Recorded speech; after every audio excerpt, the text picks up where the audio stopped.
few moments later. Assalamualaikum warahmatullahi wabarakatuh. Perkenalkan, saya Zarani Syafira dengan NIM 23100 dan 059 dari Fakultas Kedokteran Gigi Universitas Mula Warman.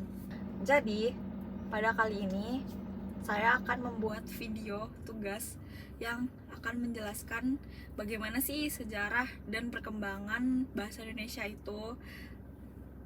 Silahkan ditonton videonya.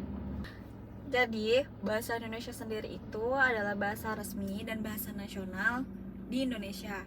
Tentu aja tiap hari kita sebagai orang Indonesia itu selalu memakai bahasa Indonesia untuk kegiatan kita sehari-hari. Jadi, bahasa Indonesia itu berasal dari bahasa Melayu dan lingua franca. Bahasa Indonesia sendiri udah menyebar hampir ke seluruh Asia Tenggara loh.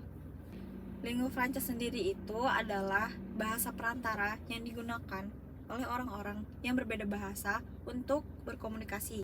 Jadi, sumber bahasa Indonesia itu dibagi menjadi dua. Ada sumber internal dan sumber eksternal. Kalau sumber internal itu berasal dari daerah lokal seperti daerah Jawa, Banjar, Bugis, Sunda, Sumatera. Nah, jadi bahasa-bahasa lokal itu akan mempengaruhi morfologi dan kosakata bahasa Indonesia sendiri. Bahasa Indonesia juga memiliki fungsi untuk bahasa nasional. Yang pertama untuk lambang kebanggaan kebangsaan.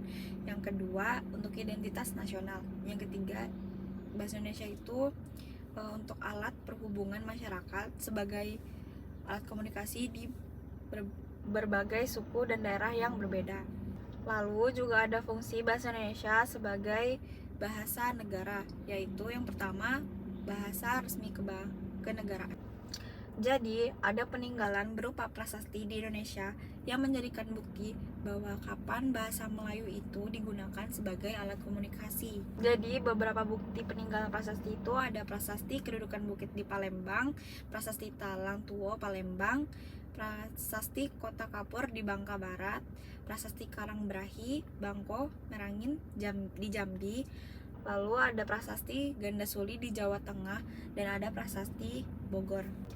Lalu ada juga fungsi dari bahasa Melayu sendiri pada zaman Kerajaan Sriwijaya.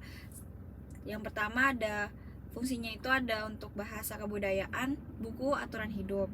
Yang kedua ada perhubungan antar suku. Yang ketiga ada bahasa perdagangan. Yang keempat ada bahasa resmi kerajaan.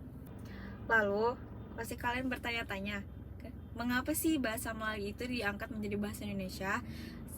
Salah satu alasannya itu adalah semua suku tuh dapat menerima bahasa Melayu yang jelas mudah dimengerti.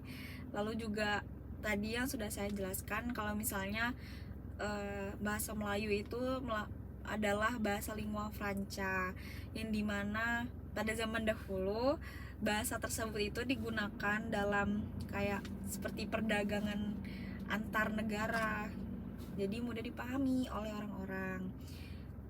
Dan sistem bahasa Melayu itu sangat sederhana. Itulah mengapa bahasa Melayu itu diangkat menjadi bahasa Indonesia.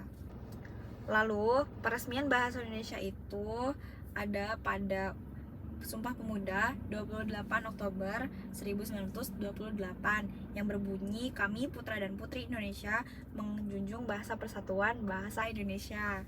Sekian video tugas bahasa Indonesia, penjelasan sejarah dan pengembangan bahasa Indonesia dari saya.